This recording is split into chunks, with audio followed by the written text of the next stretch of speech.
Good morning, everyone. Josh here, Dartmoor Reach Alpaca Farm Yoga and Glamping. Today we are going to talk about how to find land to live on, how to find land to live your dream on, finding land where you'll be able to run your business, and there's various ways that you can look for land. You can look on the internet search engines. You can approach land agents or estate agents, or you could go direct to vendor. You could approach farmers. If you see a particular bit of land that you like the look of, you could approach the farmer and see if they're willing to sell some land. Farmers aren't, as a rule, keen on selling land. They like to keep it. And what I come across quite regularly is sort of little parcels of land that I find online when I'm looking, and I just look at it and think, oh yeah, that's a nice bit of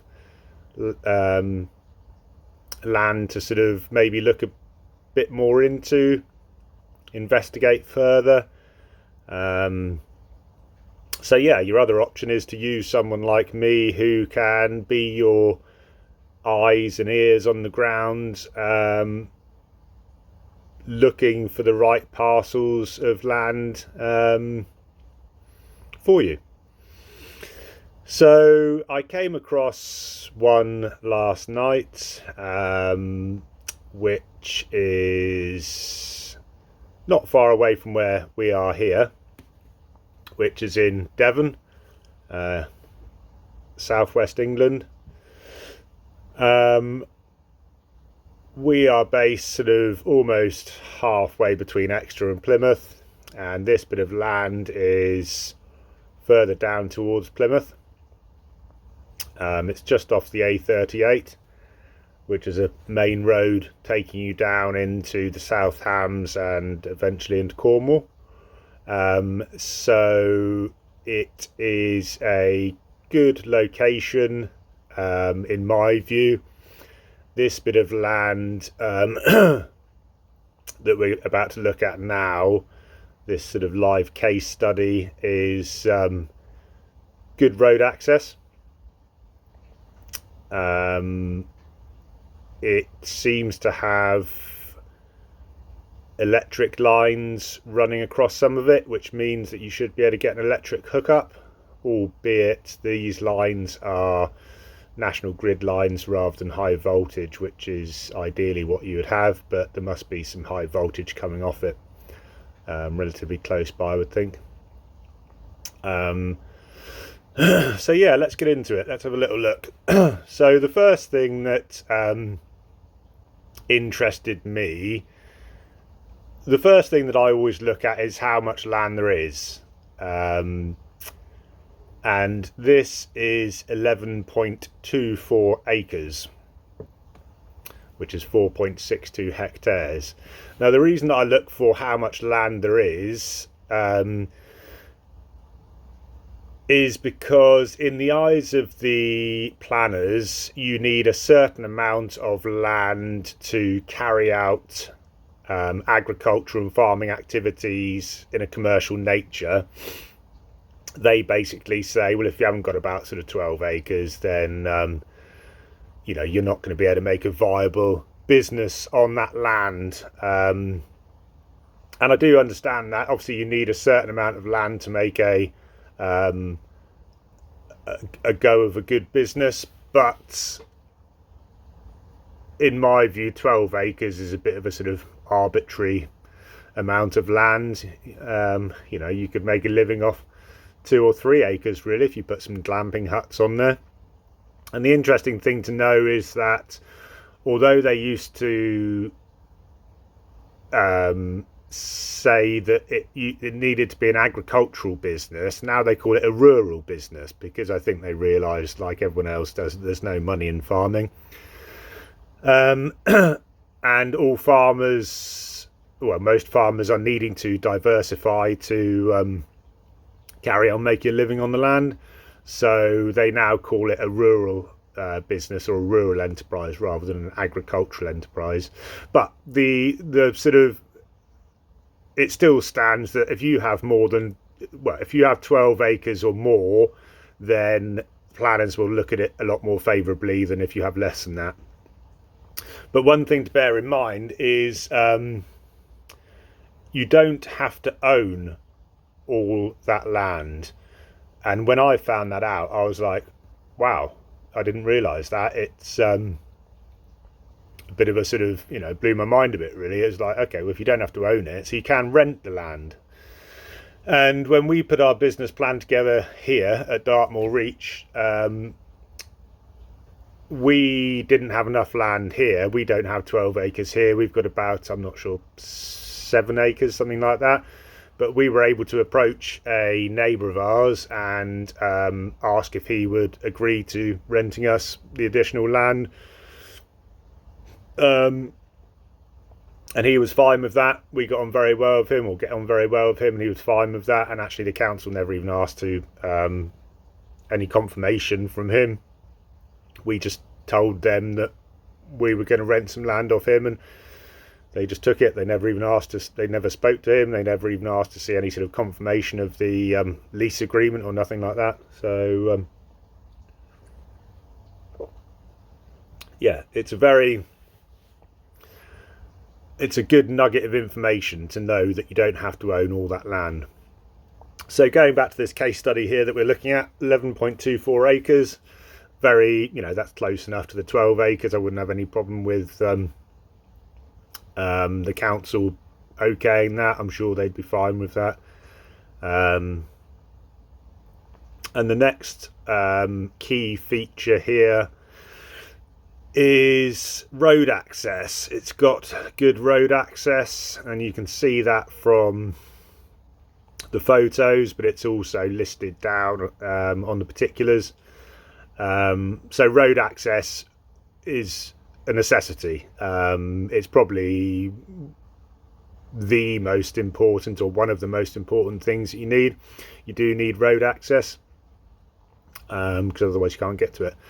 If you were to buy a landlocked bit of land, then you're screwed. If you can't get to your land, if you can't drive onto your land, then it's absolutely worthless.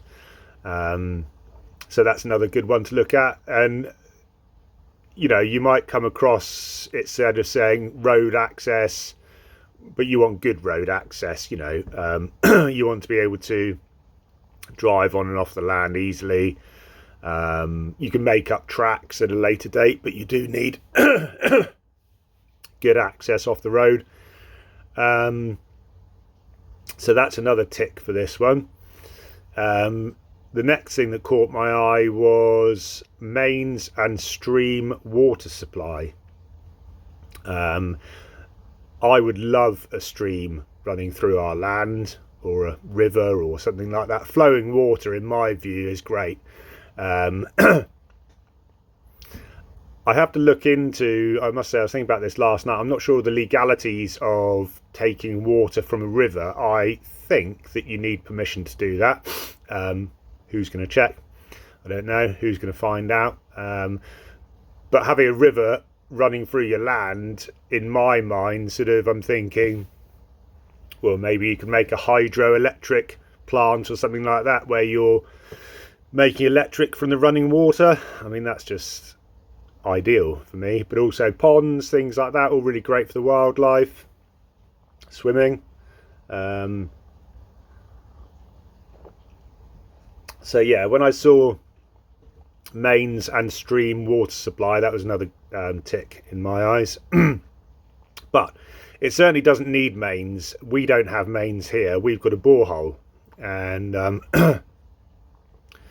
although boreholes are quite expensive to install, well, very expensive to install, you do know with absolute clarity that what's coming out the taps, what you're drinking, is, well, to us it's Dartmoor spring water. It's pure Dartmoor spring water. It's then triple filtered through our filtration plant before it comes out of our taps.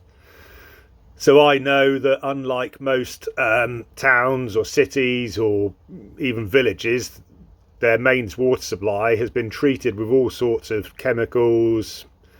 I dread to think whether some of it's actually recycled water that originates from the toilets. No idea. It probably is in the cities, bigger towns. But I mean, you go to some places or some houses and you have a glass of their water and you can just taste the chemicals in it. So it's, the great thing for us is that I know hand on heart that what we're drinking is pure water. So no nasties in there. So next thing on the list of features here, another interesting one, is planning consent for the erection of a modern agricultural building. That again is great. I mean, what I will say here, this land is up for £125,000, but it's being sold by informal tender, which basically means that you write down what you're willing to pay for it, seal it up in an envelope and send it to the agents. They get all the offers in by a certain time, and then they open up all the offers, have a look at which one they think is the best, and that won't always be the highest price, but it will be possibly who can complete quickest, who has money, who has the funds they're waiting, who is going to be least hassle for them to deal with. So yeah, the selling price here of £125,000 I think is just to get a lot of interest in the land, and I think it'll go for a lot more than that. But anyway, going back to the planning consent for the erection of a modern agricultural building.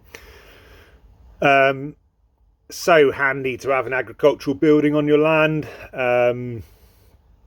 and you would probably be able to argue, if you wanted to go down that route, that you needed a mobile home on the land for while you construct the agricultural building, and then leading on from there you could probably apply for your temporary planning permission to live on the land after submitting a business plan to the local authority. So yeah, the fact that it's got the planning consent there for a modern building shows a willingness from the council that they are open to development on the land, which is a huge bonus. So that is the main features that's listed down.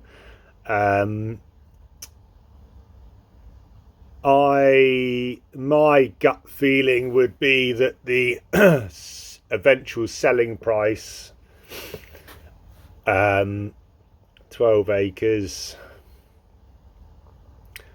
I mean, for this sort of small acreage, you've got to be looking at £15,000 an acre. So what's that? 165. That would be roughly £165,000, and then you've got the planning consent there for the erection of a modern agricultural building. That's got to be worth a bit more. Now, I'm guessing that this would go for £200,000 plus,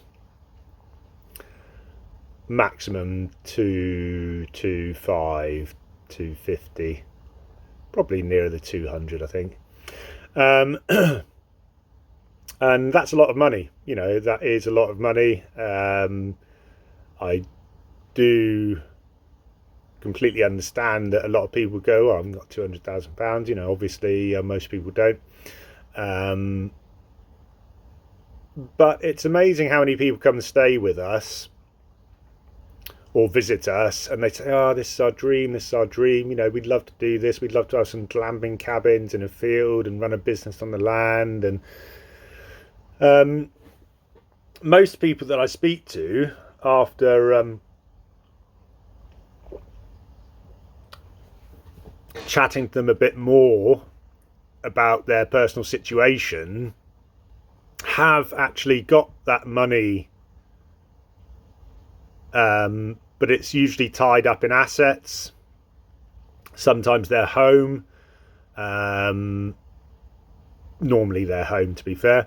But you kind of speak to people and you sort of say, well, you know, if you remortgaged your home, or just sold, you know, if you sold your home, how much money would you be left with then? And they sort of say, an amount, and it's like, well, that's way more than what you need to buy this, and this bit of land. And if you were able to buy this bit of land for the money that you've got, and you still had a bit left over to develop the starting of a business on the land, possibly if it was a couple, one of you could carry on working, then actually, you can do this, you can make this work. And it's just sort of having the courage to say, okay, we're going to do this, and I know it's hard, it is a big jump. People have got bills to pay, children, but if you want to live the dream in the countryside, then you have to make that jump, and generally you don't come across many people who have made that jump that regret it, and you don't come across many people that have made that jump and haven't made a go of it, because they know that they've got to make a go of it, because this is the route they're taking now. So it's really just having the courage to say, yep, we're going to do this. It's going to be scary, it is going to be nerve-wracking, but actually living in a mobile home in a field is great. It's the freedom that you feel is just the best. No one driving past your door, not woken up by car alarms going off, no school children walking past your window. Yeah, for me it's leading the high life, really. Living the dream, and for my wife. So yeah, that is the little chat about how to buy land to live your dream. If you want to ask me any questions, if you want to know more about what I can offer, as in helping people or helping you to find land, discuss business plans with you, mentor you, push you in the right direction, and give you a kick up the bum to actually get on and do things, then contact me, ask me a question in the comments down below, and like and subscribe our channel. Might be the best thing you've ever done. Okay, cheers.